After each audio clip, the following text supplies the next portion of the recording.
একদিন iron man মানে Tony Stark ল্যাবে বসে নতুন এক সুপার টেকনোলজি বানাচ্ছিল। এমন সময় জার্ভিস বলল, স্যার, আপনার হার্টবিট বেড়ে যাচ্ছে।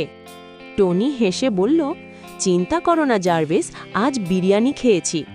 হঠাৎ আয়রন ম্যানের আর্মারের ভিতরে অ্যালার্ম বাজতে শুরু করলো, বিপ বিপ।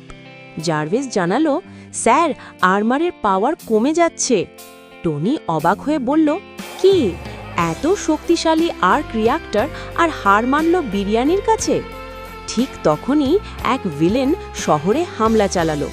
আয়রন ম্যান উড়ে গেল, কিন্তু মাঝ আকাশে হঠাৎ থেমে গেল। কারণ আর্মারের ভেতরে টনির পেট গড়গড় শব্দ করছে। টনি বলল, জার্ভিস, ইমার্জেন্সি ল্যান্ডিং করাও, আগে হজম দরকার। সে একটা ছাদের ওপর নামল। পাশেই এক চায়ের দোকান।